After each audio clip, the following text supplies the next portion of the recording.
Hello and good morning. You guys hear me okay? It is Kim McAllister in for Nikki Medoro today. Nikki, of course, at her job in San Francisco, her second job. And here I am sitting in for her today. I had some microphone issues earlier this week, so I just want to make sure that everything's okay. You guys can hear me and I don't need to fix anything. Good morning, everyone. Hear you okay? All right, Jim, thank you for that. I appreciate it. All right. Well, let me tell you that I first need to ask you to do some things. You know the drill. Click like and subscribe. So if you haven't yet, please do it. Thank you for that. And also, before we really dig into everything that we have planned to talk about, let us take a look at the raffle situation because we have very few days left for people to get involved in the box of Nikki's favorite things. It is the 1 year anniversary fundraiser, and it's hard to believe that 1 year ago we had just been laid off and tried to figure out what do we do next and thought, all right, well, if they took away our platform, let's use this platform and do the same thing. So here we are.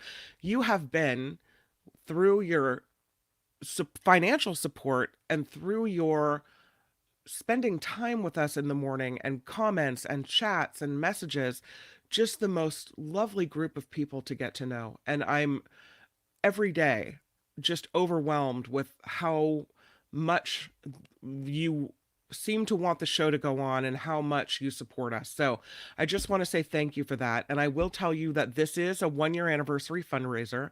It is a box of all of Nikki's favorite things. You can participate by PayPaling Nikki $20 to the Nikki Medoro Show at gmail.com. So you go to PayPal, use her email address or the show email address, the Nikki Medoro Show at gmail.com to send in the funds. She will send you a confirmation note and away you go. And then on the real anniversary, which is October 16th, she's going to pick a name out of the box. And if you happen to be located within 50 miles of San Jose, she will hand deliver that bad boy right to you. So there you go. And that's what we're doing for the 1 year anniversary. It's so interesting how many nice messages have come through, though. I have to say that. Just really nice of you guys. So, all right, let's talk about what is happening in the world. First of all, I see that since we're all here, it means none of us won the Powerball, right? Were you playing? I don't know. I was playing. Last night, I had to go to I was volunteering at the high school for this project grad, and so I had a meeting that I needed to go to help organize that. And the meeting was at 6:30, and I thought if I don't go right before the meeting, I'm not going to get my ticket in. So I ran down there, bought a ticket, won nothing. But somebody in California won. It popped $1.73 billion. Sometimes I like when a big jackpot like that goes to more than one person, like more than one winner in different states. No, all one winner. Somebody in California took it. The ticket was sold, believed to have been sold, at Midway Market and Liquor in Frazier Park in Kern County. I mean, that's one of those places where everybody knows everybody, you know? Somebody is very quiet today, not saying very much. There were a few $1 million tickets, where you get five numbers, but not the Powerball as well. And those were around the Bay Area in California. So somebody won it. We're back to zero. I guess we can stop playing for a while now, right? $1.73 billion. Imagine waking up to that. I'll tell you. Hopefully the winner is in the chat. Hi. How you doing? The show is crowdfunded. No. Okay. Speaking of money, I don't know if you saw this story. Just nuts. Former President Trump is demanding an apology from Forbes because they cut him from the world's richest list. And he wants to be on the world's richest list. Why does it matter if you're on the list or not? Is it this ego thing? Is it just, all for looks and none of it is real substance? Is that what's happening here? I don't know. The former president claims the magazine cited his $600 million loss, that they worked with the prosecutor who sued him and assigned writers to hit him hard. Hmm. Okay. They assigned the writers to hit you hard. Who cares if you're on the world's richest list or not? What does that mean? Is it good for business or something? Is it more than just some, I don't know, fluff list that comes out every year? Is there some real teeth to that list that I'm missing here? I don't know. It doesn't seem like it. But hey, maybe the list has more meaning than I'm ascribing to it, because I just don't think it matters at all. But he's upset. He wants his name back on the list. He apparently, everyone is out to get him, and that's why he was left off the list. Could be that maybe he's inflating his worth, and so therefore his value sinks a little bit. You know what's interesting is I bet that he values himself more as a rich person than as a person, right? So you and I know that our value has nothing to do with what's in our bank account, right? Our family loves us, our friends love us, people in the chat value us, whatever it may be, whoever is in your life, whatever person is in your life. We know we're more than just a number. Numbers might, the number of dollars in our bank account might make it easier for us to live without worry or not, but it doesn't mean that we're not valuable in the world or good people in the world. But I bet that's not how he looks at it. I bet that he looks at it as he's not worth much unless he's on that list, or unless he's somehow, rises to the top of the rich list, that he equates monetary valuation with his valuation as a person in this world. I bet that's what he thinks. And how sad is that? He says, I hereby demand a full apology from the failing Forbes magazine. This is what he wrote yesterday on Truth Social. He complained about really dumb writers assigned to hit me hard, bragged about huge leads in Republican presidential polling. He faces more than 90 criminal counts, though, but that's okay. It's all right. There is a senior editor at Forbes who wrote this piece called White House Incorporated: How Donald Trump Turned the Presidency into a Business. And the author, Dan Alexander, tweeted, Hey, Donald Trump, if you want to point out a single false act in any of the articles I've published about you, or in the book I wrote about you, feel free. In the meantime, I'm going to keep reporting and carefully fact-checking every word I publish. Which to say, if you want to come out and stand on your stump and point the finger at Forbes and call us liars, fine. I'm going to sit here and do my job and make sure every word is true. You can come out here and be very upset and stir up trouble for everybody. I'm sure when you are somebody like Dan Alexander at Forbes and the former president steps out and starts stirring up trouble, that his minions are then calling threats into Forbes magazine. And he knows that.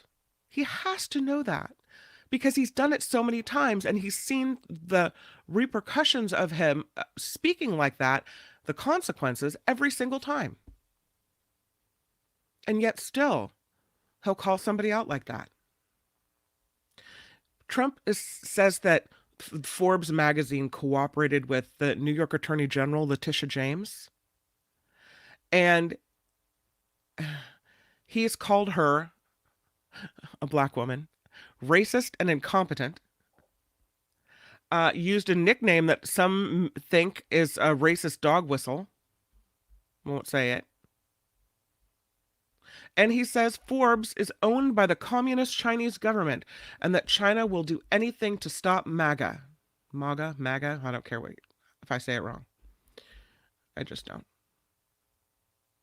It is true that a deal was announced that would see Austin Russell, who's a 28-year-old U.S. entrepreneur, have an 82% stake in Forbes, while a previous majority owner, a Hong Kong based investment firm, has a minority stake. Mm, I don't think that means a China owned communist magazine. No. Trump did make one Forbes list. The real time list of global billionaires placed him at 1,201st. And hey, you know, you're the 1,000th best at something. Good job for you. 1,021. You should be very proud of yourself. Honestly, this is what you have. It may be that, he's dropped in the news a little bit. We have this hideous and horrible conflict in the Middle East where people are dying. And I'll tell you in a minute why I didn't lead with it and why I'm not necessarily avoiding it, but why I'm not diving into that to talking about it. But he's been bumped from the news. Really, relegated to what? After the conflict in the Middle East, after the House Speakership race, maybe he's third or fourth on the list now. So he has to be first, got to come out swinging against Forbes, try to get back in there. Because he knows the more outrageous things he says, the more he'll be back in the news cycle again. And that's what he wants. His name mentioned over and over again. And here I have acquiesced to that. But it's so ridiculous. So over the top ridiculous. All right, let's talk a little bit about the Gaza Strip, Israel, everything there. And I got a message last night. Goodbye, Trump. I got a message last night from a listener viewer. And it's interesting because I've been thinking about him a lot. And Nikki and I talked about everything yesterday. And I saw him kind of getting upset in the chat. And I know this is a really contentious issue. If you say one thing that could be construed as supporting Israel, then people that support the Palestinians automatically think you're against them, right? If you say something that could be seen as supporting the Palestinians, the people supporting Israel think, oh, look, anti-Semite, awful, no, mm-mm. But it's never. And here's why I have, and that's not why I have not really wanted to talk about the issue. It is because I feel like I come from a place, truly and honestly, where I just don't have enough information to form a real and true and valuable opinion. Now, that's not the case with everything. There are a lot of things that I think I've thought through well and have come up with, a thought about that I think is worth sharing. But this is one of those things. I spent so much time over the weekend looking into the formation of this state, of the country of Israel, of the history. And no matter how much I study it or read about it, there's always something I don't understand about it. There's always, and it might have to do with feeling passion for the issue, not really having much of a connection to the issue. A nuance that I just don't get, because I'll ask a question or I'll think I'll understand something and I'll ask a friend about something and they'll say, well, no, because it's this way. Or someone else will say no, because it's this way. And so I'm trying, when I approach this issue, it's one of trying to learn and ask questions about it. And what I hear from people is, if you say that there was a terrorist attack against Israel, then all of a sudden you're against the Palestinian cause. But I kind of see it that maybe it's like being an American where Trump was in office. Don't lump me in with those people because I'm not a MAGA weirdo. I'm not a QAnon person. And so are we lumping all the people in on the Gaza Strip with those that would sweep into a country and kill innocents. You see what I mean? There's more for me to understand before I really form a real and true opinion. And here's what I will say, and I have said in the past in a couple of days: the loss of life, the hideous nature of the killings, the brutality of this war devastates me. And so I look at and read a lot of news and check headlines over and over again. And I've seen a lot of horrible things and a lot of horrible pictures. And I am, I guess inside I just feel so a little raw, a lot raw from all this and seeing the horrible ways that humans treat each other in the world. And that's both sides, right? And I'm sorry if people say there's only one side to this issue. I feel your anger and I feel your pain. As someone said to me, well, it didn't happen in a vacuum, right? I was told Israel's been treating these people horribly for so long. Well, it never justifies what happened. I don't think there's any justification for killing innocent people. Now, I get that one country has a massive military, and the other side of this doesn't have very much, and so maybe they have to fight a guerrilla war. But I don't condone any violence like that. And when I think of this conflict, I think of what I was mentioning yesterday, and I always pronounce her name wrong, and I'm sorry, Malala. I say it Yousafzai. Nikki said it correctly. Malala. She was the girl in Afghanistan shot in the face for trying to go to school, right? And she has become an activist and someone who I think, when I hear her speak on things, I tend to listen because it was hard enough in this life for her to speak up and do all the things that she's done. And I feel someone that has incredible bravery and courage. And she really feels about this like I feel about it, which is one of the things that war never overlooks is the children. And there are children on both sides of this getting killed. And I don't know how that's okay with anybody. So that's why I haven't been talking about it, if you wonder why I didn't lead the show with it. And I feel like as a news person, that should be the lead, right? But I need more information and time. And by saying that, I'm not saying that Israel's wrong. I'm not saying that. I'm just saying, for me, it seems like every time I think I understand it, it's more complicated than that. And so, I'm against killing of anyone. That's what I'll say. And hopefully that makes sense. Let's go to the chat because I'm sure that I'm being taken to task for all of this. Yeah,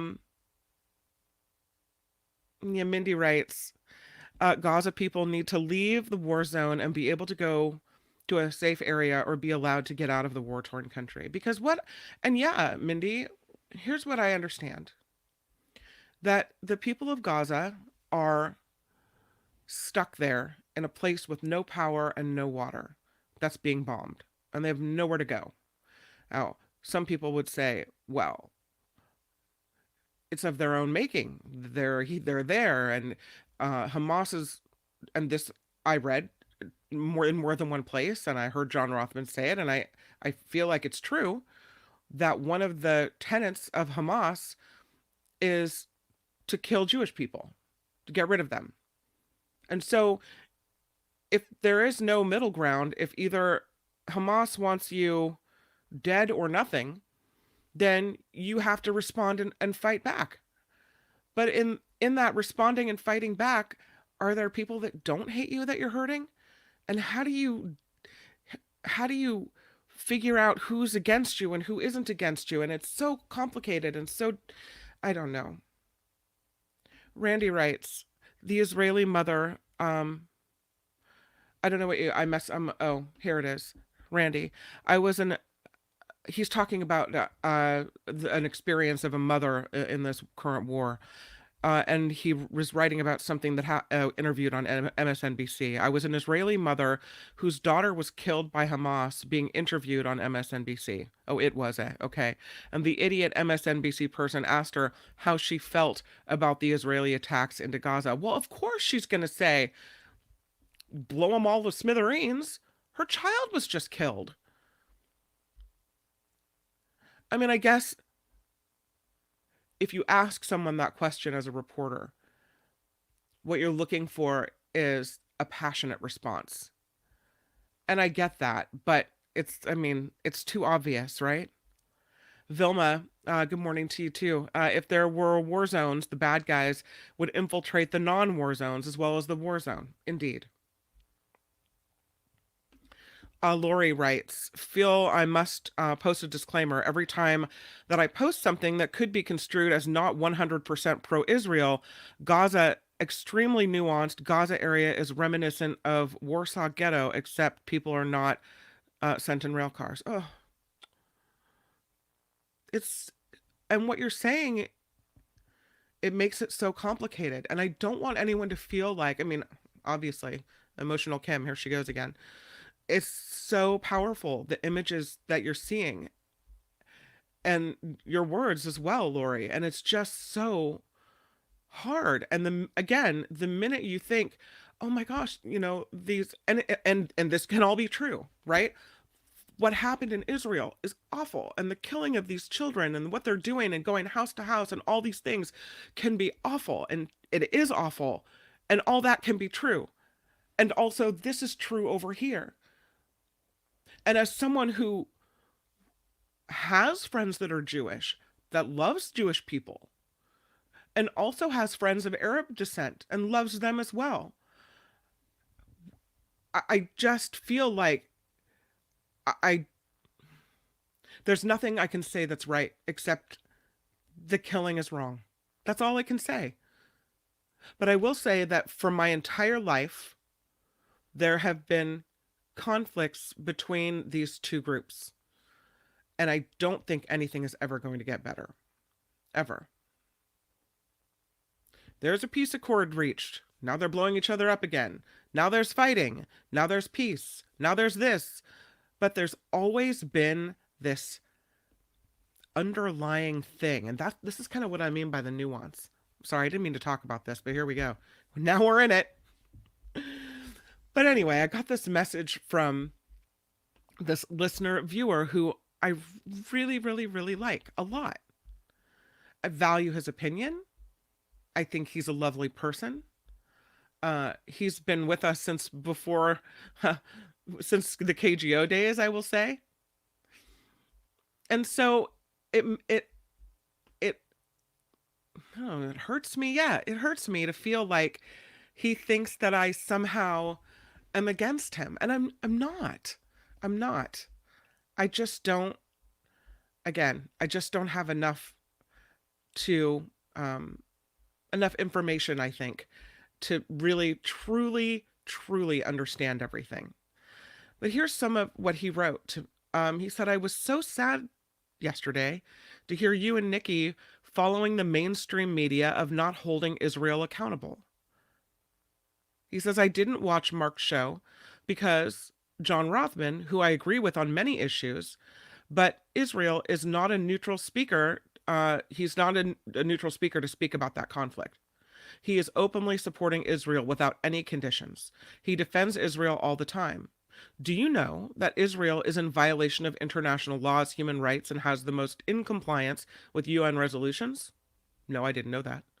No one ever put sanctions on Israel because our government is blindly supporting Israel.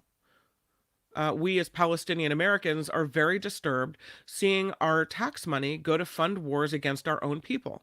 And that I can understand too. This is not about religion.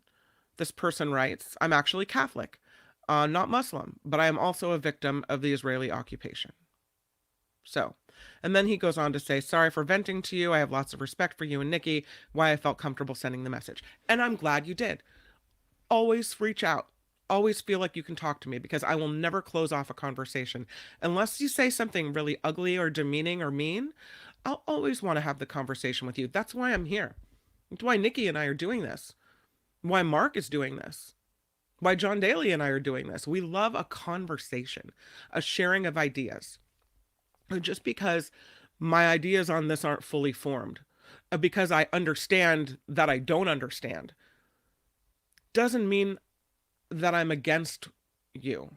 Because I support the people of Israel in their zeal not to be killed, I can also support people that are locked into a country with no, or an area without any power or water and bombs falling, and feel sad for them too. Anyway, that's where I am with all this. But the minute you say any of that, the minute you leave room for any questioning or forming of thought that's not 100% one way or 100% the other way, then you're not a supporter of whichever side. And I don't know what to do with that. I don't know where to put that. Um, see what else you guys have to say.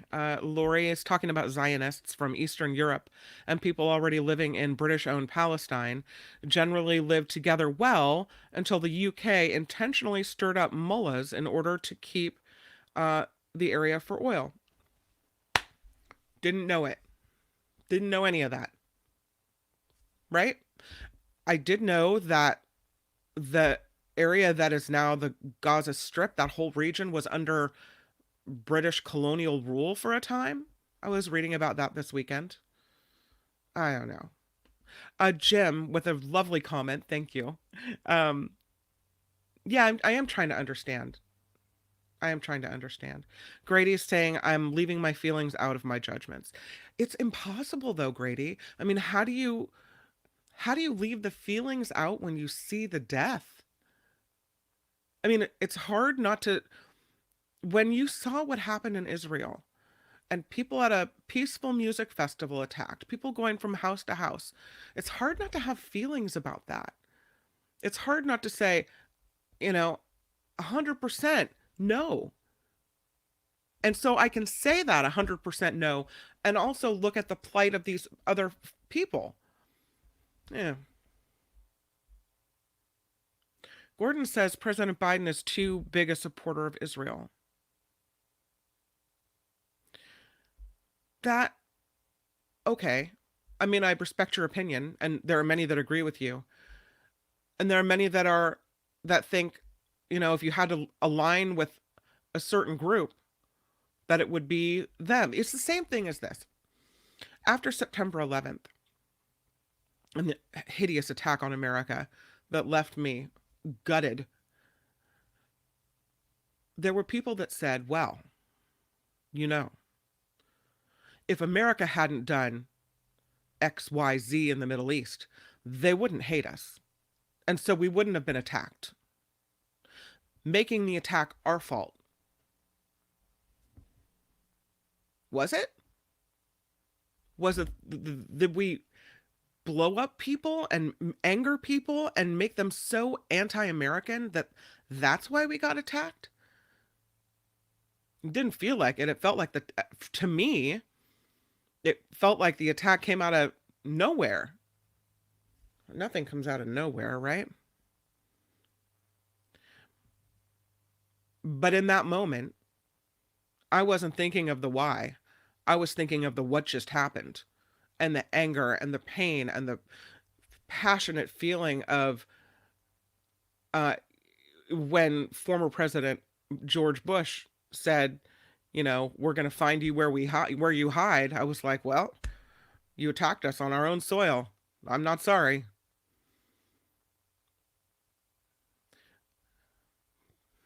I don't know what to do with it. But I understand the feeling where America was attacked, Israel was attacked. And so you stand with that country. And I get that. And I also get that, yes, there can be more to the story. And that if you don't critically think and look into it, and if you only follow your passions on something, that you're missing a whole chunk of what happened there. So this is me seeking to understand and never really getting to the place where I fully think that I understand. And just when I think, okay, now I get what you're telling me, then I'll read or find out something else that kind of flips all that on its side. So, yeah. But enough about me. um Grady. Hi, Grady. I'm a cold soul sometimes. Yeah, it's very hard to separate. Square writes, some would say the scenes were shown are to support a specific narrative, hence not trustworthy news agenda in general. It's true. And you know what I thought yesterday? And this is probably really wrong to admit. When we saw footage of a reporter that had just been told that 40 babies were killed, I thought of that moment in the there was a conflict in, was it Qatar, where some hospital was raided and some babies were killed, and later we found out that wasn't the case. I'm not saying this is a lie, but I'm saying that all the information that's coming out, we have to really consider it. And again, that doesn't mean I'm not 100% with Israel. I don't know enough. I don't know enough. Eric says, I think nearly every U.S. politician is a big supporter of Israel. Hey, I'm a supporter of Israel. And can I also be a supporter of someone else? Does it have to be one way or the highway? Meredith says, a complete issue with right and wrong on both sides. It seems no one is 100% right or wrong. But if you say that, then all of a sudden you're labeled against a certain group or anti-Semitic or against Palestinians. Well, what if you're just not against anybody, but you're for human life? Maud writes, hi Maud, the feeling I get is a tribunal in the works to eradicate certain areas and history be damned. Yeah. Karen says, sometimes it's good to be silent and just listen. That's right. Just listen. We don't listen enough. Now is the time to listen. Either way, you'll get criticized, so active listening is also helping others. Yeah. Eric says, it felt like it came out of nowhere because the media doesn't talk about our own imperialist tendencies. We're not as pristine as we are led to believe. Yes, all true. And also a despicable attack against America and a despicable attack against Israel. And also what you said. You see what I mean? There's so much. There's so much to think about. Vilma writing. Hi, Vilma. I am Catholic Kim. I know that's the one thing we don't have in common, Vilma, because otherwise we're sisters. I also have Jewish and Arab friends, but how do you befriend people that are against your right to exist? Exactly. And where to start? Like to ever have had a peace accord with people that believe you don't have the right to exist? Like where's the groundwork for peace there? There isn't any. There's no groundwork for peace. And so if that's the case, if people say you don't have a right to exist and then they come into their country and they try to kill you, well then I understand why this retaliation, right? So on that level I understand it. But then I also understand that there's people trapped with no power and water who don't hate the Israelis and have no way out. So um Harry writes, Palestinians deserve peace. Hamas does not provide that. And I think that's kind of where I have some trouble, is separating. I don't have trouble with it. My mind is muddled on, who is the aggressor here and who is paying the price for it, right? Joanne, it's not honorable. She says, I don't see any reason to kill children. It's not an honorable way to fight a quote war. Agree. Some would argue, well, what are they supposed to do? Because they're up against a massive military power and they have nothing. Nothing ever makes that right. Killing children. Vicky writes, did Palestine truly elect Hamas as their representatives? Now, I got this wrong too the other day. I got schooled by John Rothman. When I was writing the show description on one of Mark's shows, I said Israel and Palestine. Well, apparently, I'm told, there is no Palestine anymore. So there are Palestinians, but no Palestine. So it's not Israel versus Palestine, it's Israel fighting Hamas in an area that used to be Palestine. You see what I mean? These are things I'm learning along the way. So did the Palestinian people, I guess would be the correct way to say that, because we're learning together, truly elect Hamas as their representatives? Well, I would ask, what kind of elections are in that country and or in that area, in that region? And are they, you know, is it a situation where vote for me or else? Yeah. Mindy writing, you can't negotiate with a terrorist. They don't value people, human life in any form. It's true. And then you look at the history of the Jewish people.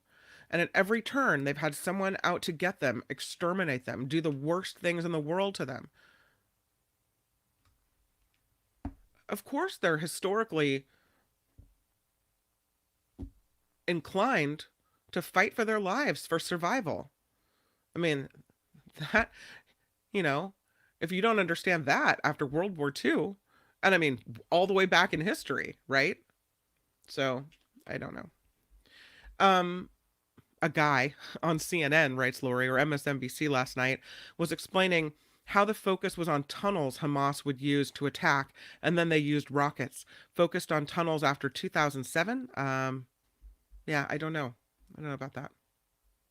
Robert, hello to you, writes, for me, it's important to strongly condemn what Hamas has done. True, and I do, and is doing, but also separately condemn how the Israeli government's ongoing treatment of the Palestinians. But it's like you can't do both, Robert. It's like you can't think both. And people are so passionate that if you do both, then you're somehow not a supporter or you're against someone, and it's just not the case. But I've said this over and over again. Agree with active listening, writes Doug. Kim, I 100% support the civilians. Yes, I'm 100% against terrorists who kill children and all the other innocent victims. Yes, what you said is exactly right. Right. Robert Snyder. I think there are three parties here: Palestinians, Hamas, and Israel. I think Hamas is using the Palestinians as a human shield. Tony writes, Kim staying respectful, admitting you don't know and need more information before forming a true opinion on a talk show that is all about your opinions is respectful. But see, that's the thing. And then if you don't talk about it, Tony, and hi, if you don't talk about it, people will wonder, well, why is she not saying anything? Or why, she's not coming out in 100% full-throated support of one side or the other.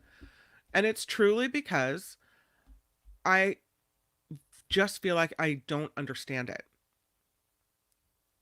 I would say I'm ignorant and uneducated about it, but I've tried to read as much as I can. I mean, gobbling up all this information, looking at all these historical texts and trying to figure it out.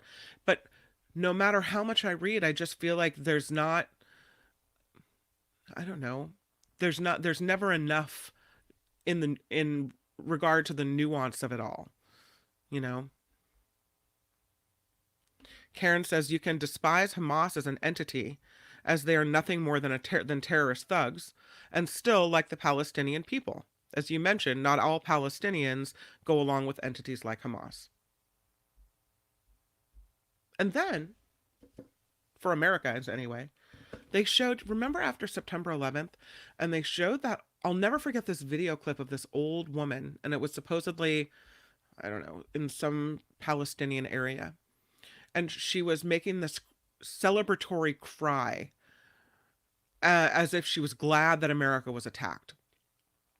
I was reading this article about how that video, that one clip, like 10-second clip, was completely taken out of context, but how it formed a basis for Americans to how they feel about people in that region. So if you saw a clip of that woman who is celebrating our Americans being attacked and our death, then of course, when someone else is attacked by people in this part of the world, you would stand in solidarity with them. And I'm not saying I don't. I'm just saying I need more information. It turns out, according to this article, which again, is it true, is it not true, who knows, that what she was celebrating had nothing to do with the attack on America. Don't know if that's the case or not. It's just all a lot. Anyway, I didn't mean to talk about that, but there it is. That's why I haven't been talking about it. And in not talking about it, I ended up talking about it. You see how this goes. But I'm sure that I made somebody mad or someone feel like I didn't support them wholeheartedly. And if that's the case, I'm really sorry that you feel that way, because I just don't want anyone to die. And I just don't want anyone to be mistreated.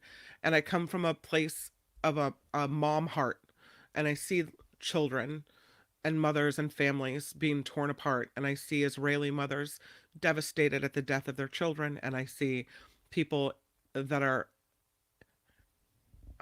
in the Gaza Strip area also being devastated. And my heart breaks. So let's talk about what's happening here in America. And Steve Scalise, the GOP lines up behind him as the next Speaker of the House. But not everybody, just some of them, right? So we don't know. Steve Scalise, probably the better choice than Jim Jordan. And when you look at extremists, I mean, neither one would be who I would pick, but okay, got it. I heard him speak last night, and you think the Speaker of the House, you want someone who is a better speaker than I am, more eloquent with their words, can, use their words and their speech to sway you to vote to their side. And he just doesn't seem that eloquent to me. He just doesn't seem like somebody that if he was talking to me, I would be like, oh yeah, what he says. Absolutely. So I have a video from CNN that I want to show you about what he had to say yesterday when talking about the speakership. And what's interesting is he's already calling himself Speaker Scalise, which is a little presumptuous when you look at how much he still has to do in order to make that happen. Okay, I have this video I want to show you. And he goes on and on, but when he calls himself Speaker Scalise, it's like, really? Come on, pal. Really? That's enough. Okay. Oh, I'm sorry. Karen, I left your thing up. This is what happens when I'm by myself. Please bear with me, you guys. I'm so sorry. Okay. All right. Now I can share this with you guys. It just kind of caught me in a moment where I was like, if this is the best the Republicans have to offer. Now, trust me, I don't think Kevin McCarthy was the best the Republicans had to offer either. But, okay. So here it is. I'll show you this video. All this lead up to nothing, right? Yeah. That's kind of what First, I want to thank my House Republican colleagues for just designating me as the Speaker. Obviously, we still have work to do. We're going to have to go upstairs on the House floor and resolve this and then get the House opened again. We have a lot of work to do, not just in the House for the people of this country, but we see how dangerous of a world it is and how things can change so quickly. We need to make sure we're sending a message to people all throughout the world that the House is open and doing the people's business, making sure that we're unequivocally standing in our first resolution that we pass under Speaker Steve Scalise will be to make it clear that we stand with Israel. The McCall-Meeks resolution will be our first order of business. But obviously there's a lot more work to do The conversations we've been having with my colleagues over the last few days leading up to this show that there's a resolve, that we need to get back to work. There's a lot of business to take care of. Families are struggling across this country. Blah, blah, blah, blah, blah. But you think so, the first thing under Speaker Scalise, no, you don't have anything yet. As a matter of fact, you don't have anything to the point where yesterday there was supposed to be a vote and they put it off because he didn't have enough support. Right? Couldn't quite get it together. A lot of people still not sure if they want to vote for him. And so, it's a little premature to be calling himself Speaker Scalise, I think. And what does it say that Republicans within their own party are still so divided about who it is that they're going to vote for, who it is that they're going to support? It doesn't really throw down a lot of, kind of sureness to the people. That's a bad word to use. That the party is together and unified and ready to do the people's work. Let's take a look at this video. This is Jake Tapper, and he's interviewing, I think it's Nancy Mace, about who she's going to support and why. And it's just another indicator that they don't know what they're doing. They have no idea. Individuals who you think maybe could get to 217? Well, I think Jim Jordan is not out of the mix. I've talked to a lot of people who still support him. I've actually talked to Democrats who trust him at his word. I don't think that's out of the realm of possibility. Jim Jordan? Yes, I've talked to Democrats over the last week on who do they trust, even though they wouldn't agree with him on many issues. He is someone. The Jim Jordan from Ohio? Oh, yes, the Jim Jordan from Ohio. Democrats in Congress? Yes, they can work with him, and those that Name I've one talked to. Democrat from Congress that trusts Jim Jordan. I'm not going to name people off the record. They trust him more than they trust the former speaker. In my private conversations with Democrats, I will say that. I will also say that other names that I've heard are Patrick McHenry, like you said, and also Tom Cole. Really, what people want is someone that they can trust and who will be true to their word at the end of the day. Okay. I'm not sure I'm buying the thing about Democrats trusting Jim Jordan. I talk to people on both sides of the aisle all the time. Oh, I believe that. I believe. Yeah, I'm not buying what she's selling either. No. Lori writes, Scalise described himself as, David Duke without the baggage. Mark said that yesterday. Incredible. That's the word I'm looking for. Not much confidence. Thank you, Portions Redacted. That's the word I was looking for. It doesn't inspire confidence. That's correct. It's wild. It's wild that this is, this never used to happen. It seemed like that behind closed doors, everyone threw their support behind one person before anybody came out and did anything. And now we have this back and forth, tit for tat, fractured Republican Party. And again, doesn't inspire confidence that they're together and ready to lead. It just does not. At least that's the way I'm seeing it. So now what we have is the person that has been nominated for the speakership, Steve Scalise, I guess, is risking throwing his speakership into greater risk. The Louisiana Republican, this is from CNN as well, and current majority leader, was struggling to find the votes he needed to secure the gavel during a floor vote. He's nowhere near the number he needs, 217. And so they say if the runner-up, Jim Jordan, can unite the party, that he could still slide in there. We'll see. There may be a vote today, or they may put it off until enough support or enough deals are reached. Steve Scalise has been working to build a majority that would sweep him to the speakership, and I think I would rather have the votes put off and have them do their work to try to figure this all out before they, do the 16 votes or the 15 votes that we saw last time. There is let's see, another story that I wanted to talk to you guys about, and that is, oh, speaking of Nancy Mace, right. Before I move on to I wanted to talk to you about Tuberville's fall on the plane, but let's talk about Mace because I guess uh, her her district that where she was elected is at risk because of redistricting.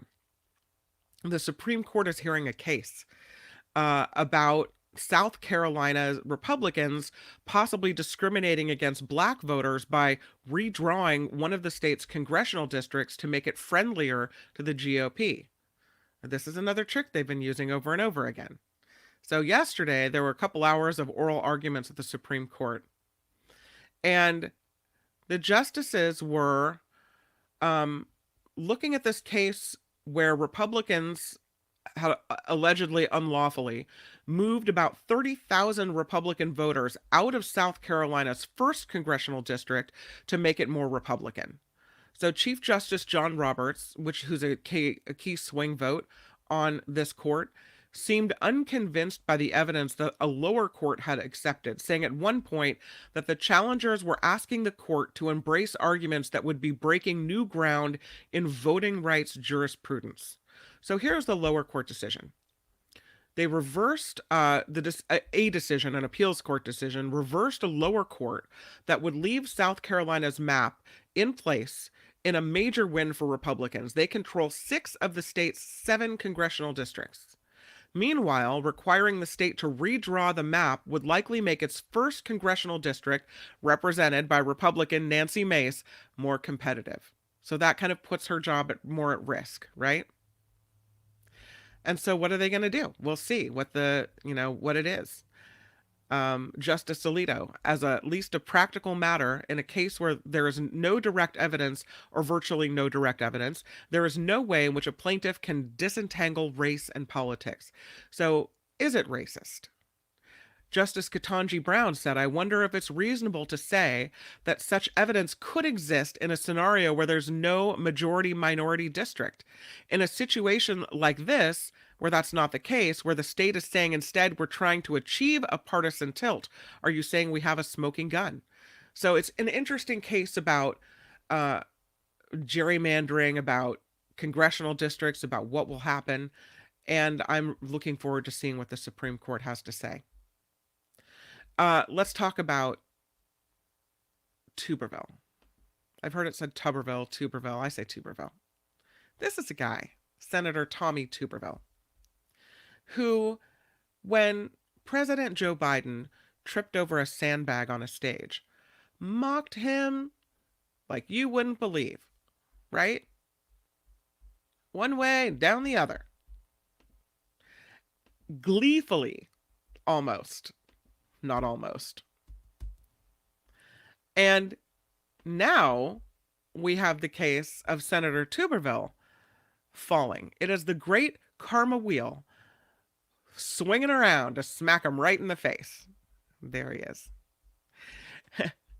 This story, these are the things that, yesterday he's coming down the steps of a plane and he's carrying 2 bags, but he loses his footing on the stairs and he slips and he goes sliding. And I'll say this, I never wish anyone to be injured or physically harmed at all. But, and I'm sorry, portions redacted. I tend to do this and leave things up. So my apologies to you for that. Let me get that off. But I feel like it's one of these things where, yeah, I watched that yesterday, says Grady. Yeah. One of these things where maybe I don't want someone to be injured or hurt. But on the other hand, come on. It's one of these things of, I don't call it a thing of beauty, but okay, I will. I'll call it a thing of beauty. Because you're so mean to when someone is so mean to someone like that, so just nasty about something, and then oops, sorry, and then they they face the same issue. It's just kind of, I don't know. It gives me great joy. Not great joy that he fell or that he may have been bruised or injured, but just that, it's kind of a bit of a comeuppance, I would say. So here he is. Is that see him there in the dark jacket? There he is at the top of the steps, carrying his bag. Oh, I mean, that's a big fall, right? On metal steps. So I do hope that he's okay. But now, after all the blustering about how Joe Biden fell and it means he's old, and well, does that mean you're too old too? Or no, you just had an accident and tripped and fell. That's it. That's all it means. That's all it means. Is that you lost your footing and tripped and fell. It doesn't mean you're old. Doesn't mean anything's wrong with you. It just means you fell. But because of your words, right? Because of the way you treated someone else where the same thing happened to them, maybe it makes people feel like, hey, not as sorry for you when things happen like this. Anyway, I thought that was an interesting video. One of those things that where you feel like, again, you can't hide from karma, right? I'm going to the chat. I'm seeing what you guys think about this. Try to keep it nice because, we never want to wish anyone ill will or harm. Eric says, I felt that in my coccyx. Yes, it's true. You do, right? Mindy, yeah. And this is what it means. Oh, darn, he fell. Hey, guess you're not perfect either. Right. John says they didn't even have this on Fox News' website. They had 30 videos of Joe Biden falling, but not one of Tuberville. Ron laughed at this. Again, we don't want to be insensitive about it all. Right, Ron? Vilma. Oh, yeah, talking about the Congress being divided. It's true. How old is he? I don't know. How old do you think he is? I'm not sure. Let's look it up. I should have looked this up for you guys before. My bad. Because he was all about the age of Joe Biden and connecting the age with why Biden fell. Tommy Tuberville is 69 years old. Just had a birthday. He was born in 1954. So he's 69, almost 70. Right? And I don't know. Liz says he deserved it. I don't wish anyone ill will. But, yeah, hypocrite. Indeed. Square. It's funny. It's true. You do feel that. Like you feel it in the small of your back when you see him hit those steps. I'm glad I'm not the only one that feels those falls and the fall feels right in the keister. It's true. Heather, gravity out there doing the Lord's work. It's the truth. Anyway, I wanted to show you that video because really, come on. All right. There is a Republican in this whole House vote situation that is really kind of, I will say, whether you agree with him really giving up his vote or not, he is taking a stand. His name is Ken Buck. And he's refusing to vote for a Republican speaker candidate because of 2020 election lies. So Mr. Buck, who's a Republican from Colorado, would not vote for Scalise or for Jim Jordan yesterday because when he asked Scalise and Jordan whether President Joe Biden won the 2020 election fair and square, he said neither man gave straight answers during a Republican speaker candidate forum on Tuesday night. And so he said, listen, if you can't even be truthful, then I'm not going to vote for either one of you. And that's what he did. He said, if we don't have the moral clarity to decide whether President Biden won or not, he did, we don't have the moral clarity to rule in this country, period. So he says, if you can't even figure out the truth, then you have no business trying to lead. And so he didn't vote for either candidate. He said they weren't direct. They evaded the question. I wasn't happy, so I only voted present. That's it.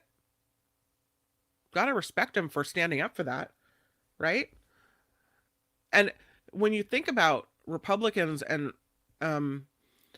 what they stand up for lately, it seems like they're not for the, it used to be that Republicans could say, we're moral majority, right? We're for the conservative way of life. We're for the family values. We're for, we're for all these things and that are righteous.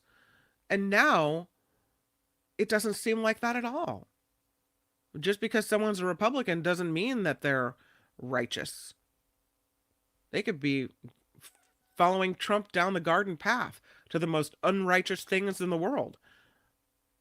So, but I do have to say that while it's quite likely that Mr. Buck and I would disagree on probably all the other issues, I do respect someone who stands up for what they think is right in a way like he is doing, where he's saying, if you can't figure out the truth on that, then you have no business leading this party or being a leader in this country. So, and so he kind of gives up his vote, really, in that case, right? By just voting present. And again, that is Tom Buck, Ken Buck rather, and it was Tom Burchett, a Republican from Tennessee, who confirmed that Buck did ask about the 2020 election and didn't get a straight answer. He said, I would say that's very accurate.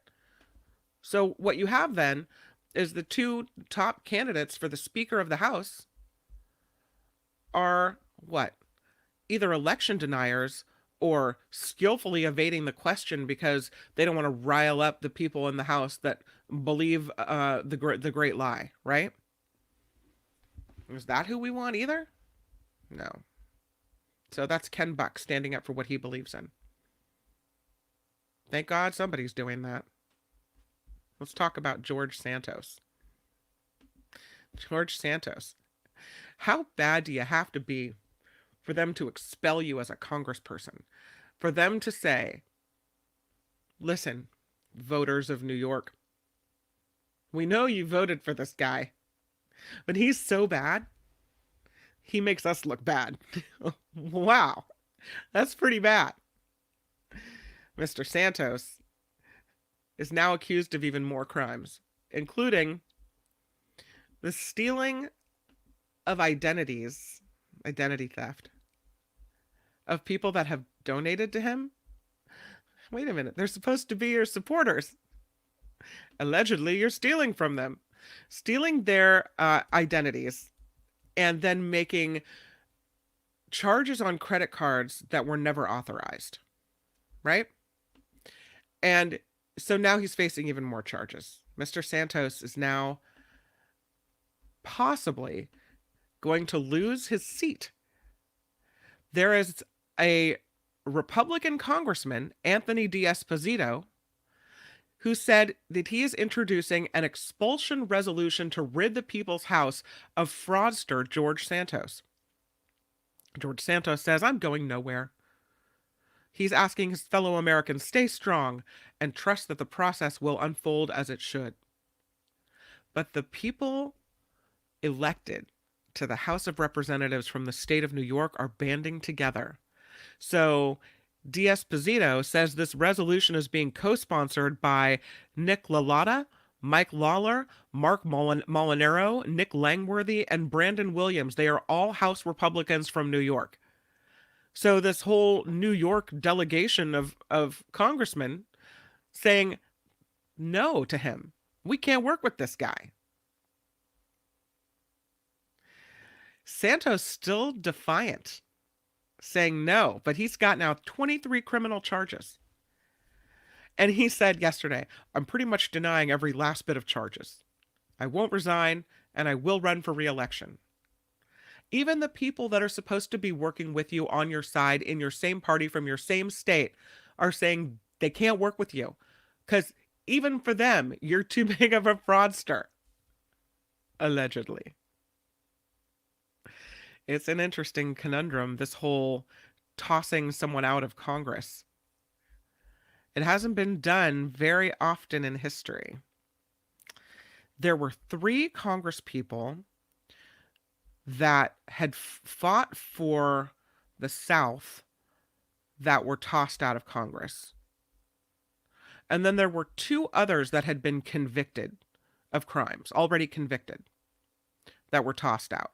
So those are the only 5 in history. So again, 3 had fought for the South, and 2 had already been convicted of crimes. Now, technically, Santos hasn't been convicted of a crime yet. Faces 23 criminal charges. But that's how rare it is to expel someone from Congress. The 2 that were convicted of crimes included fraud and bribery. So the question is, how bad does George Santos have to muck it up? Muck with an M, I said, right? But you know what I really meant. How bad does he have to mess it up in order to be expelled? And is it right for him to be expelled before he's convicted? Or should they wait till he's convicted and then do that? Because that's kind of what history has shown has happened. Or is it so egregious with the lies and the alleged theft? I don't say alleged lies because he's admitted to lying about everything. I mean, he opens his mouth and you don't even know what's true. So, does he become the 6th member of Congress expelled? And is that right to do to the people of New York? They voted for him. Now, maybe they didn't have all the information they needed when they voted. They believed the lie until he came out and said, well, gee, caught in that lie, you're right. I was lying about all of it. They didn't know that he was allegedly stealing from people. Is it getting in the way of the will of the voters to kick him out? I don't think that other Congress members or Congress people, members of Congress, would expel someone unless this was incredibly egregious. Because, they have all been elected by voters. They understand the importance in America of representing people that put you there. And to Republicans, if they expel Congressman Santos, then does someone else get appointed that may not be of that party? Or what happens? Is that a vote that you lose? Does it become more important to stand up for what's right and kick out someone who's clearly not there to do the business of the American people, but to enrich themselves or whatever reason, but not the right reasons? I don't know. All these questions I have about Mr. Santos. I'm going to the chat now. See what you guys think. All right. Yeah, Brian. No joke. Santos is the perfect running mate for Trump's vice president. Oh, good Lord. Let's see. Les says, now that, or Les. I always call you Les, and I know it's Les Commentaires. I'll call you Les, though, because it just feels like it's more of a name, right? Les says, now that Kevin McCarthy's gone, no one is there to protect Santos. It's true. John says, you're bad when even the GOP thinks you're too crooked. It's totally true, John. I mean, really. It's the truth. Maud says, oh my god, Repugs don't care if you're a criminal. They only try to hammer the Dems for that. Well, apparently not. This guy's so bad that it's like, woo, come on. Yeah. Eric says, Trump has 91 plus. The only reason Santos is getting hit so hard is that his crimes were against Republican donors. Aha. It's okay to steal as long as it's not from your people, right? Mm-hmm. Santos for speaker. No. Thank you, Les. I appreciate your flexibility with that. Anyway, I just thought that's just the craziest. That Republicans are trying to expel him. His own party is like, yeah, no can do. You're gone. We'll see what they do. I mean, I don't know. if I'm sure they'll have Democratic support in this. And I don't know if they're close to the number of votes that they would need to make it happen. But okay. Yes. Uh, there's another story, since we're in politics and we talked about Jim Jordan for a hot minute.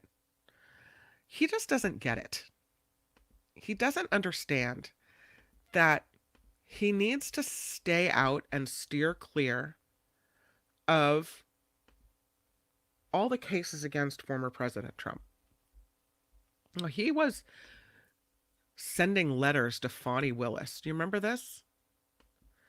About how, it's they're being unfair and they're targeting the president and, wanting Fani Willis to back off.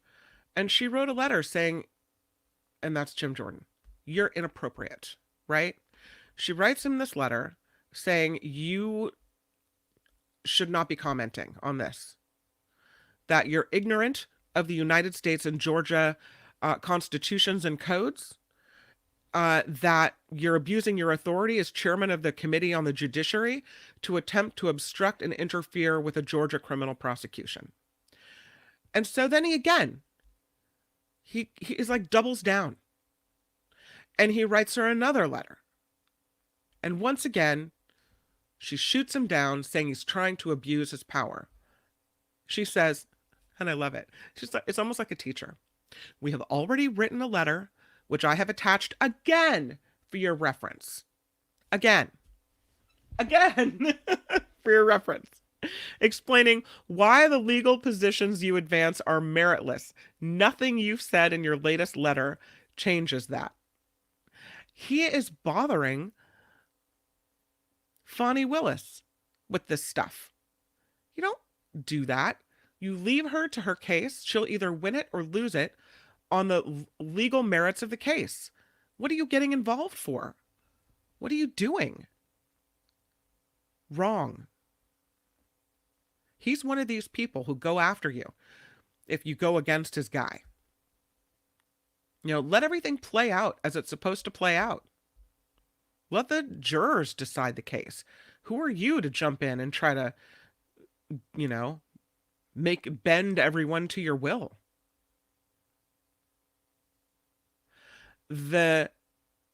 Jordan is a chair of the Judiciary Committee.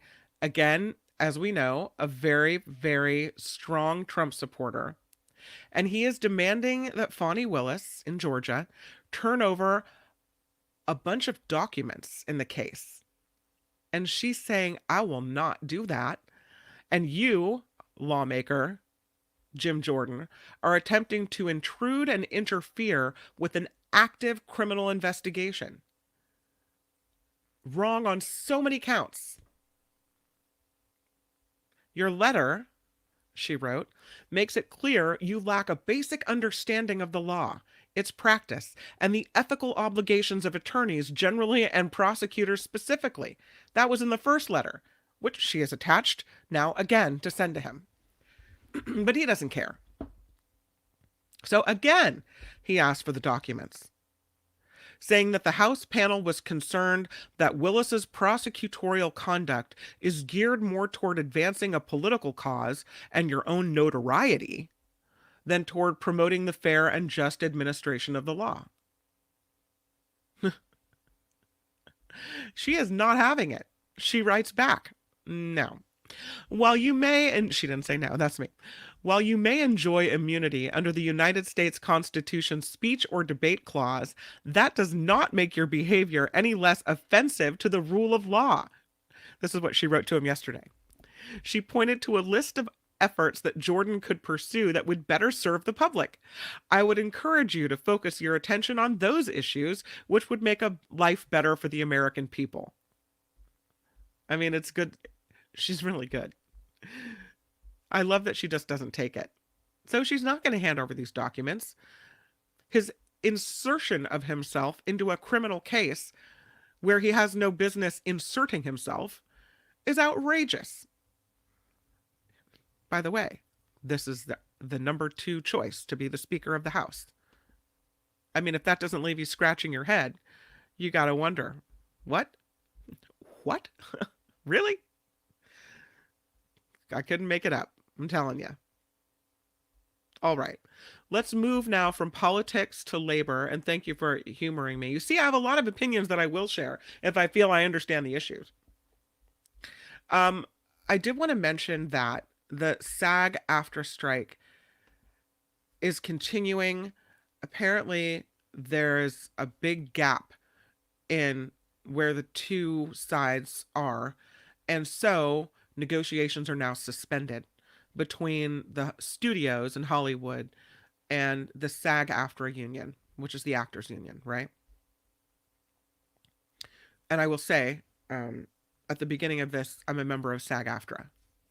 So, you know where my allegiance lies.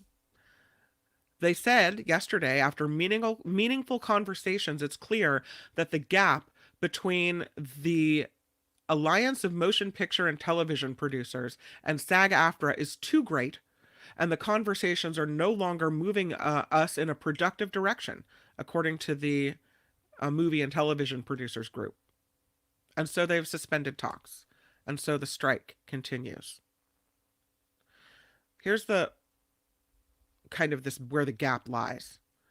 The movie producer said the union's latest offer included what it characterized as a viewership bonus that by itself would cost more than $800 million per year, which would create an untenable economic burden. Or maybe you just pay people more and you don't make as much. Perhaps maybe your shareholders get a little less of a dividend. Perhaps you pay the people who are doing the work for you. You see, again, I'm a member of SAG-AFTRA.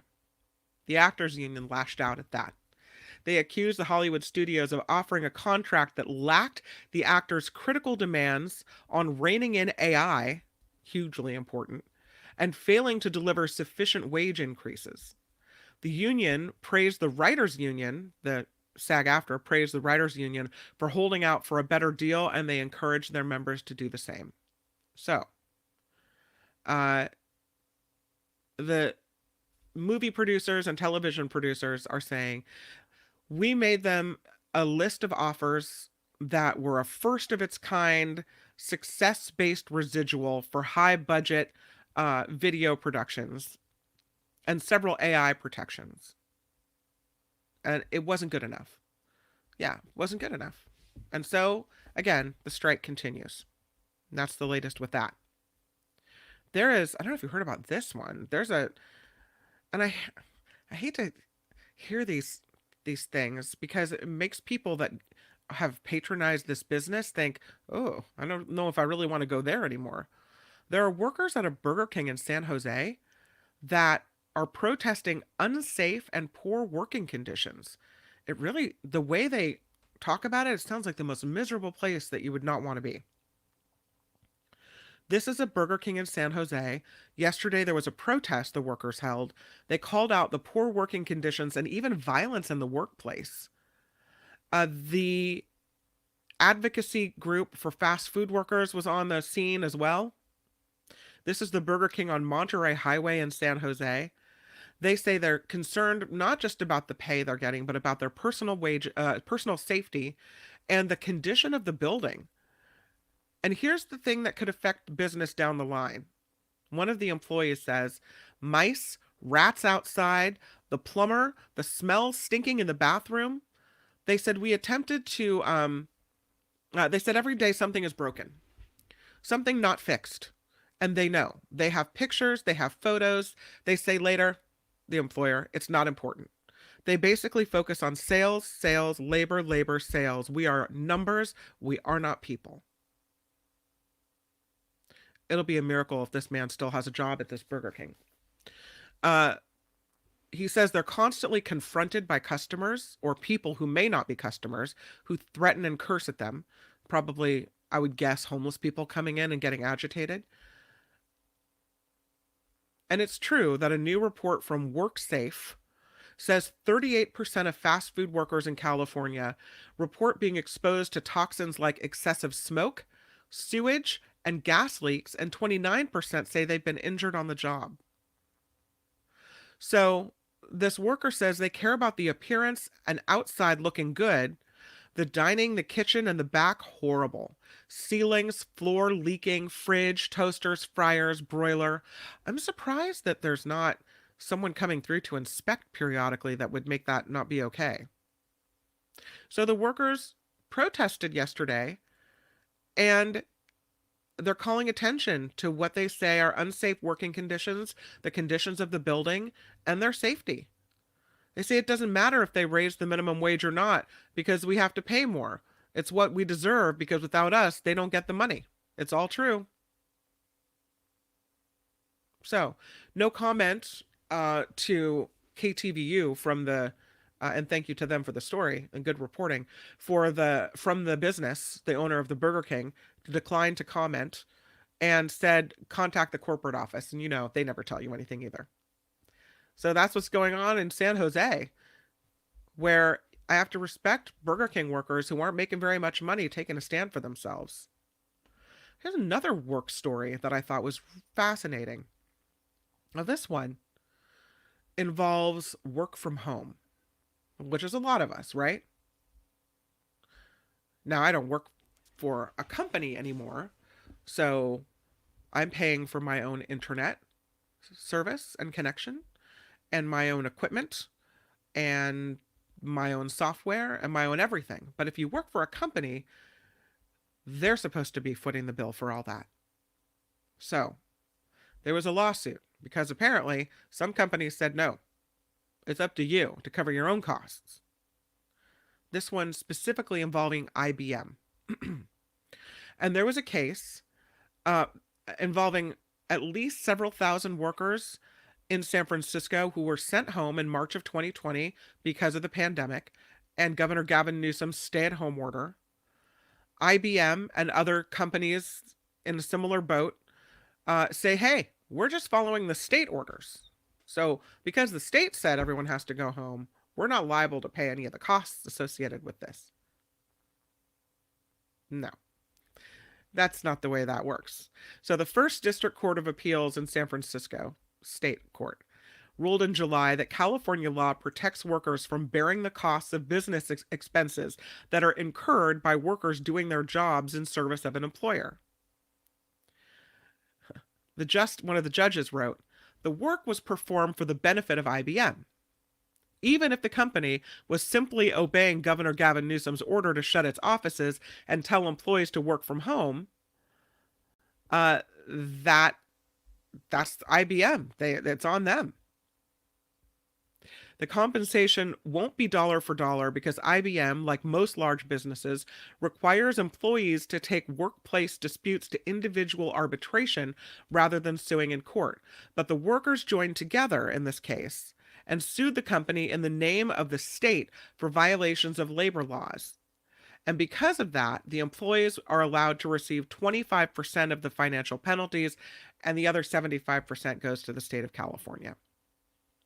Lawyers for the IBM workers estimate 3,000 workers could get $25 every month, and the state would get $75 for about 15 months of working from home. Better than nothing, right? The company's refusal to reimburse employees for work expenses they incurred at home was upheld by the Superior Court in March, saying the workers could not show that IBM was the independent direct cause of their additional expenses because it was acting in response to government orders. But the appeals court said the issue was not why the company ordered its employees to work from home, but whether their additional expenses were the result of their employer's orders. And they said, yes, the work from home expenses were inherent to IBM's business, and the law in the state of California allocates the risk of unexpected expenses to the employer. So if you're a work from homer and your employer is not footing the bill for your internet connection or whatever else, they're supposed to be. And the IBM folks proved it. So here's another story. It makes sense, but doesn't it seem like there's always another reason why the gas prices in California need to go up, need to be higher than in other states? This story again from KTVU, is talking about the Phillips 66 and Marathon Petroleum refineries. They're being converted to produce renewable bio-based diesel fuel from plant-based materials. Sounds great, right? This is what we want. And maybe we got to suffer a little bit as we do all these conversions and make things greener. But one of the consequences of having cleaner diesel truck fuel, apparently, is a penalty at the pump for those of us who still use gasoline. So, the Marathon refinery in Martinez and the Phillips 66 refinery in Rodeo are being converted to quit making fuel from oil to less polluting plant-based diesel fuels, which are already widely used in California, mostly by big rigs. That means that coming into the year, the new year, there will only be 3 refineries in the Bay Area making gas, because we had 5, now we're only going to have 3. When you have only 3 and one shuts down, it makes it, to say the least, things exciting and not in a good way. That, according to an oil industry analyst based in Texas. His name is Andrew Lipow. So apparently that makes us more vulnerable to disruptions again, because there's fewer alternative sources to diversify the production. And so maybe we'll have too much diesel and not enough gasoline. That, according to an econ professor at UC Davis. And not enough gasoline in California. What does that mean? That means higher prices. You think, how can prices go any higher? Apparently they can. Now, California could import its special blend of gas from other refineries in the United States or even overseas that have the ability to make it and ship it here, mostly by ocean tankers and ships. Wait a minute, doesn't that negate what we're trying to do by making plant-based diesel? Okay. It would be very expensive. It would take weeks to get to local distributors. Yeah. So this is one of these cases where, and you know that if they can raise prices, they will raise prices. If the wind blows, oh, it affected our production. Oh, we had to turn the power off for a day. Increase production, increase the prices. So, I mean, on one hand, I get that we need to feel the pain in order to convert to plant-based material or to be greener or to whatever. On the other hand, could we do it in a way, please, where Californians who are already being, it almost feels like we're being robbed, like a financial attack at the gas pump. Could we please do it in a way where maybe we build a different refinery to do this instead of taking the production away so that we don't all feel it in a painful way at the gas pump? I don't know.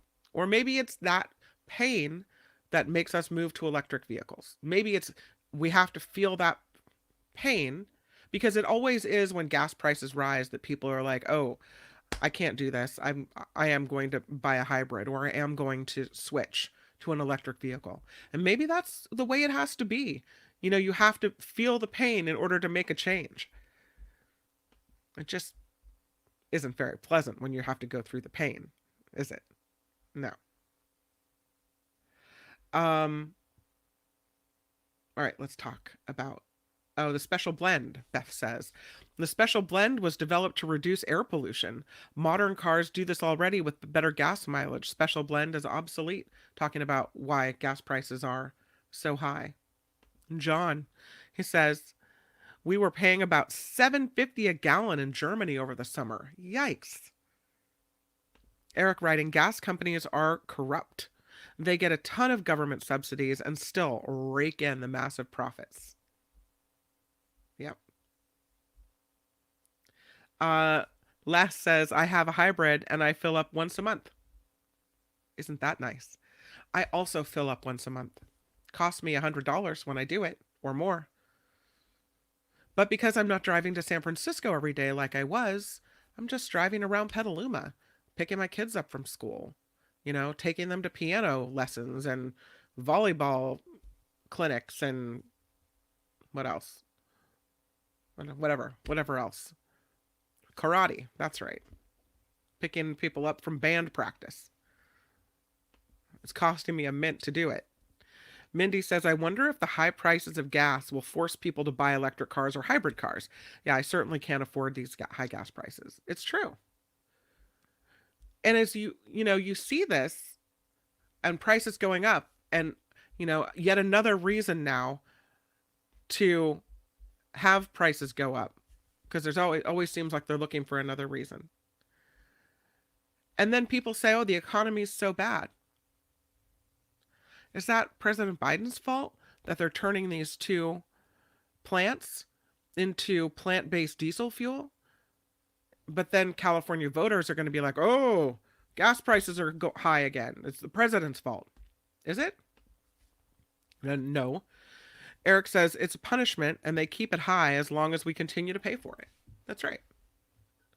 And I have to say it's one of the reasons that I don't want to drive back into San Francisco, because not only do I not want to pay for it, it's a personal form of protest.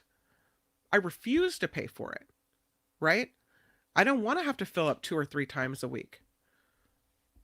I don't. And when I was working for a company and working from home, and I got used to not paying that and not being angry every time I had to fill up, I thought, this is what I want to, and this is one of the reasons I'm sitting here at my house on YouTube and not driving into the city, because I don't want to do that.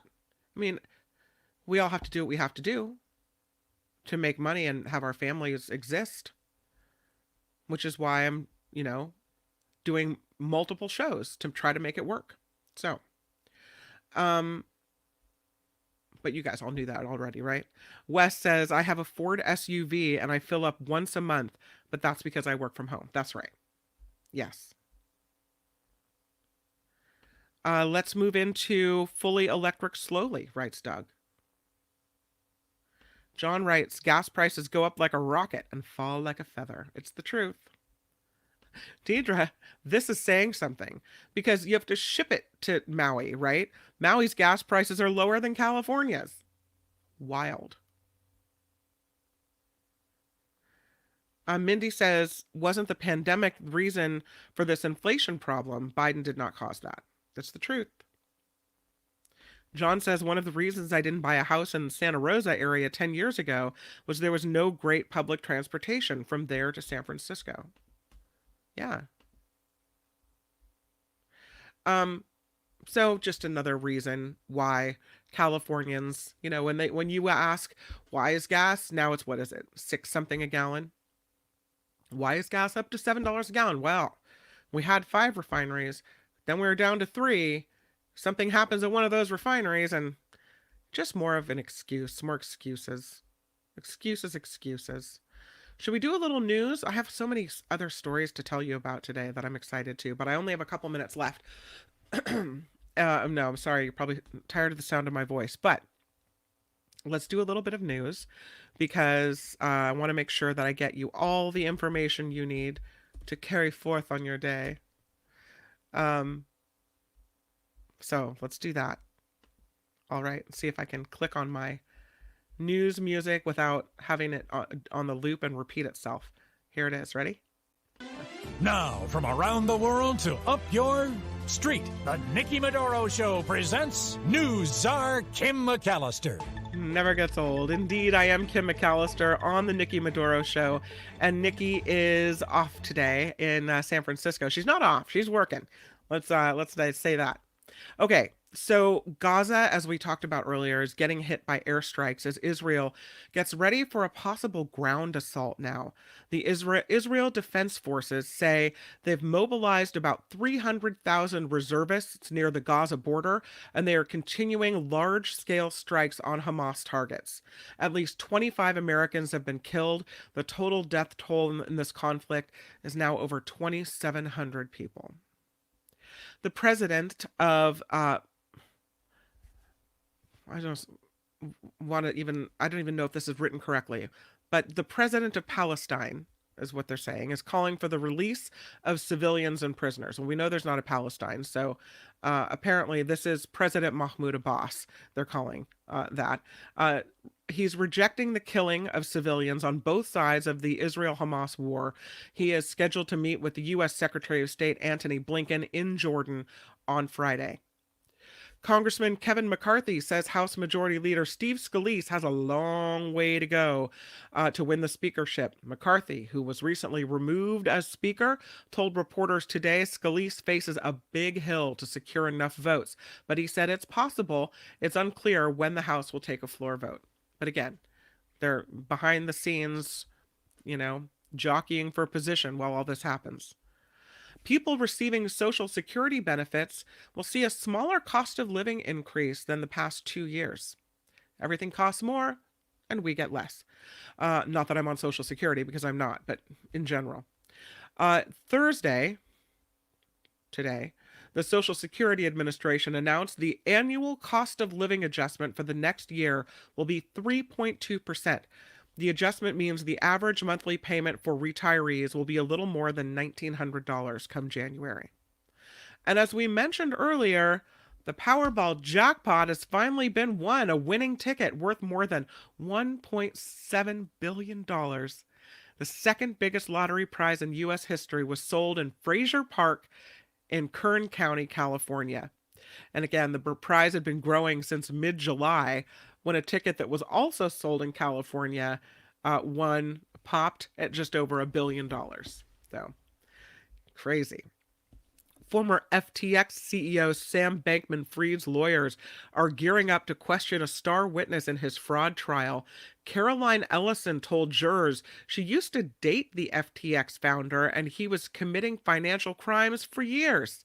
Now his defense lawyers are set to start questioning her as well. 5 police officers in Minnesota are expected to be okay after being shot this morning. 5 of them. Officials say the suspect in the shooting has not been taken into custody, but is still at the scene. It happened in Glenarado Township in east central Minnesota, about 60 miles from Minneapolis. So it looks like there's some type of barricade situation going on there.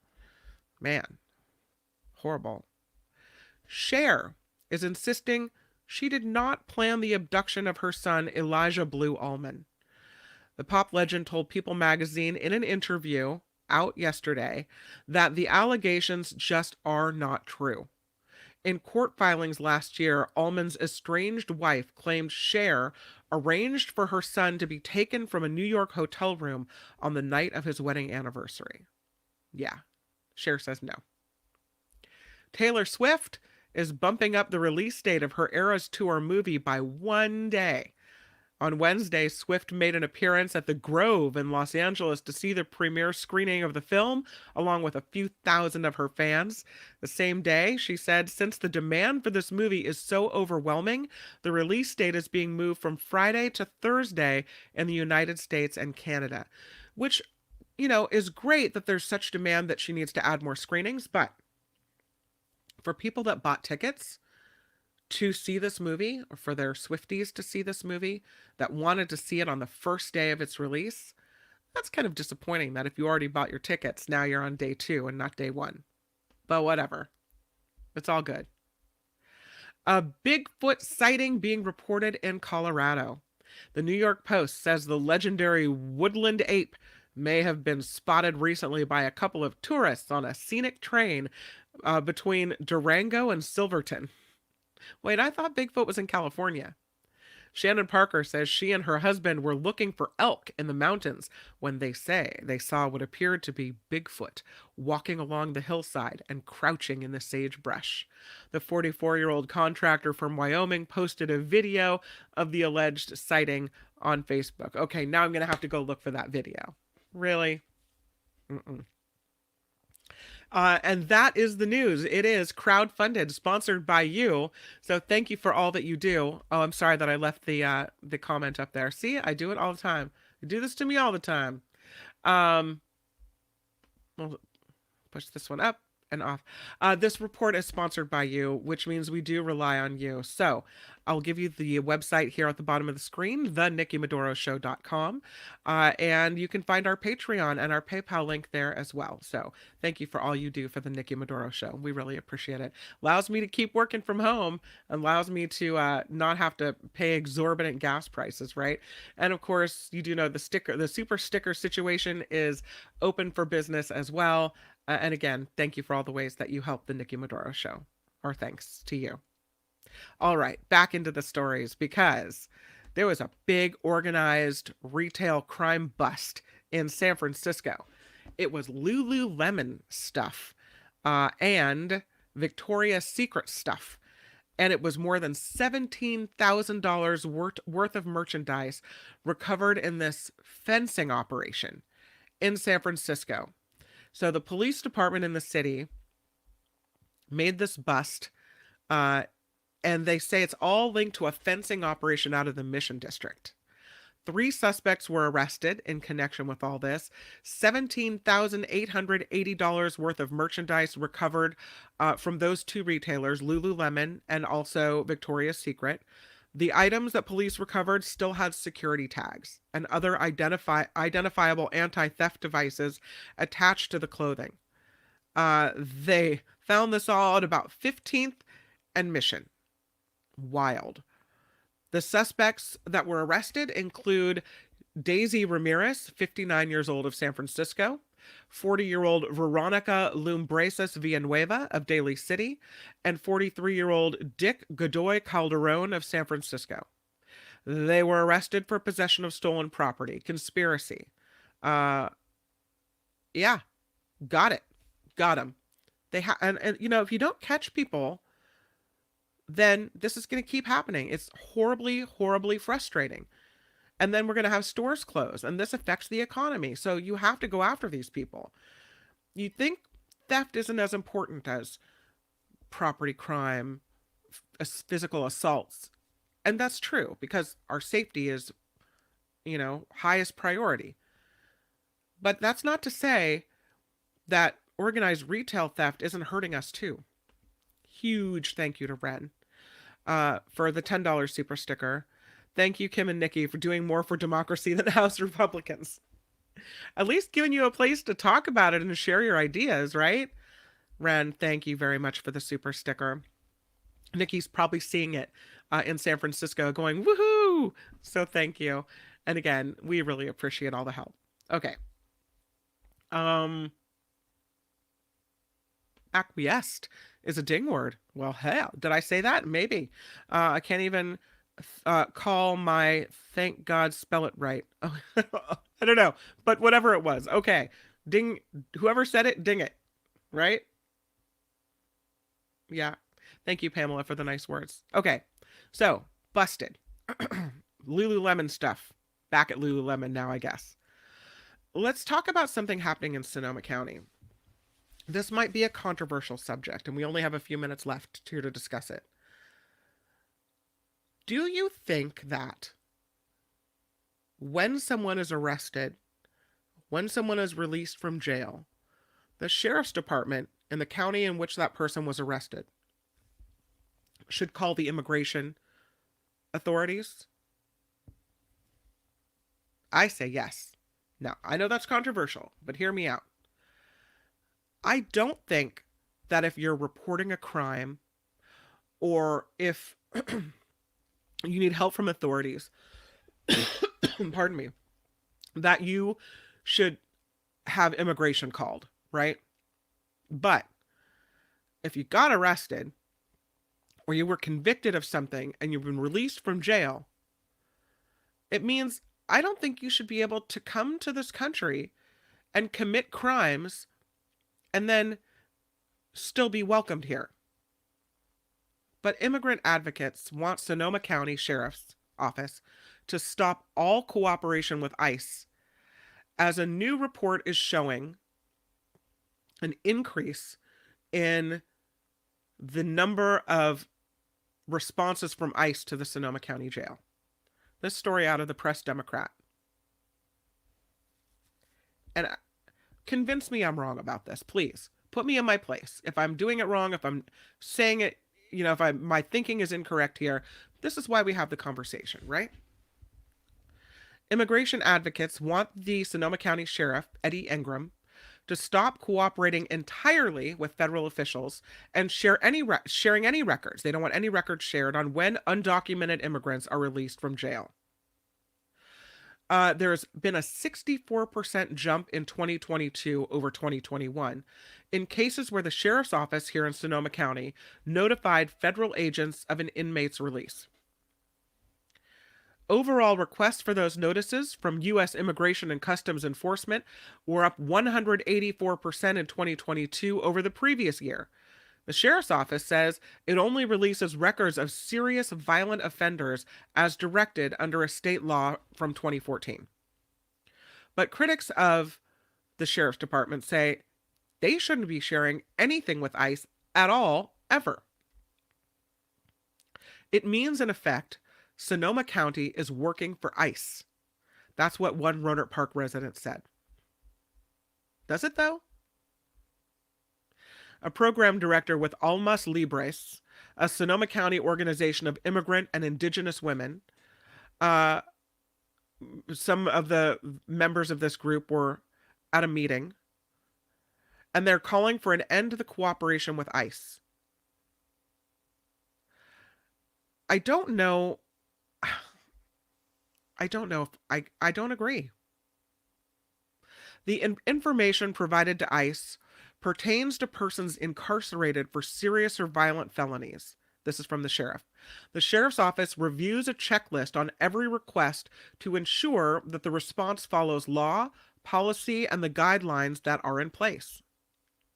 But immigrant advocates say even limited cooperation, not full cooperation, between ICE and the sheriff's office creates deep distrust in law enforcement and breaks up families wherever loved ones are arrested and deported.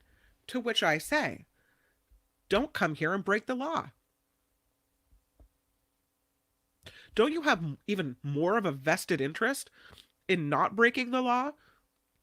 Listen, if I break the law, I'm going to jail, right? When I get out, if my family will still have me, I'll be home with my family again. If an immigrant breaks the law, they go to jail, and when they get out, they get deported. So I'm just saying that it would be a better idea maybe not to break the law. Am I thinking about this incorrectly? I know it's more of a conservative viewpoint that I have, which might be surprising, but I just don't think we can have people coming here breaking laws and expecting then that they can just stay. No. And I'm sorry that families are broken apart, but maybe that should have been thought about before the person broke the law. The Truth Act Forum is a report to the community, and this is the community most affected by ICE.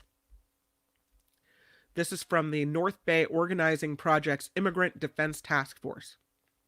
So they didn't take any formal action last night at this Sonoma County supervisors meeting. They do say it shows, according to the Press Democrat, it shows the raw number of requests and responses. It doesn't specify why people were arrested in the first place or what in the past criminal record led them to be included in county notices to ICE. So there's a lot of information missing from this report. But I think it's not just a Sonoma County issue, right? It might not even just be a California issue. And can you have different rules for people that are accused of committing crimes than you do for people that just need help from the police? Okay, let's see what you have. Let's see what you have here, because I mean, if you think I'm wrong or that I'm not being sensitive enough, then please tell me. Ah, Harry. A $5 super sticker from Harry. Thank you so much. Time for a kamikaze indeed. Much appreciated, Harry. Nikki and I really do appreciate it. Harry and Ren, thank you. Okay. SF Tesla writes, I know someone who keeps INS on his phone tree on her speed dial.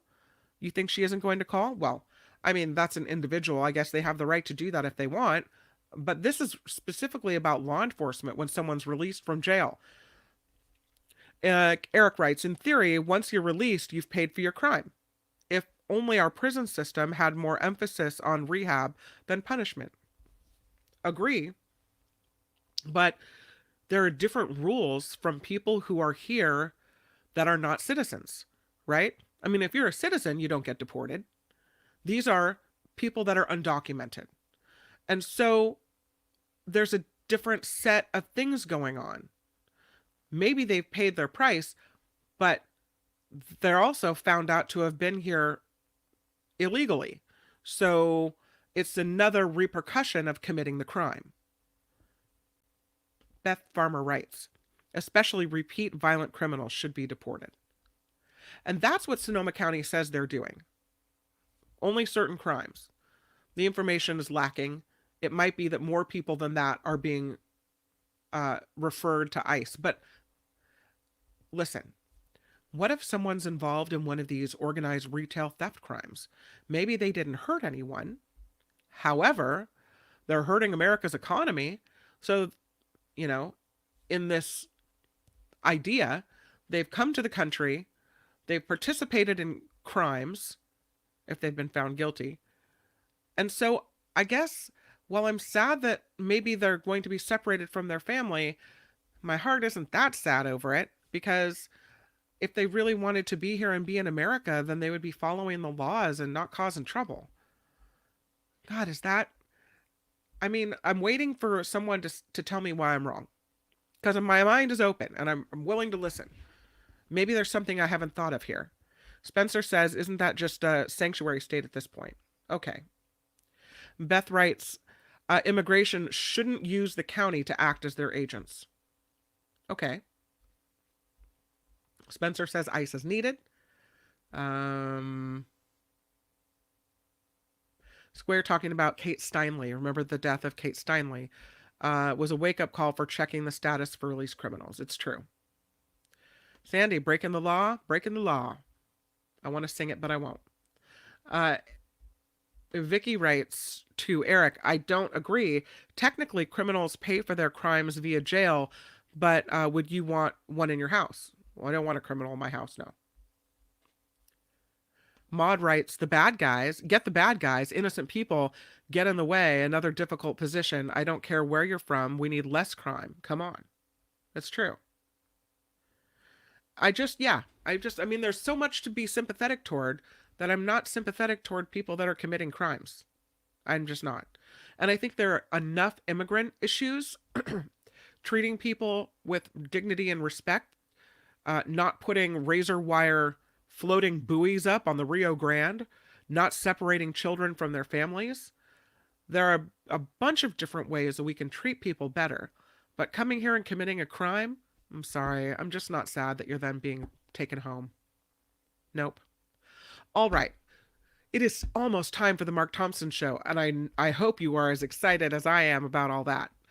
Thank you for clicking the like button. Please do. If you haven't subscribed to the Nikki Medoro Show, please clickety-click on the subscribe button as well. We need to grow the show. And thank you for the ways you participated in the chat today. And Harry and Ren, thank you so much for contributing to the show. Honestly, it means so much to Nikki and I.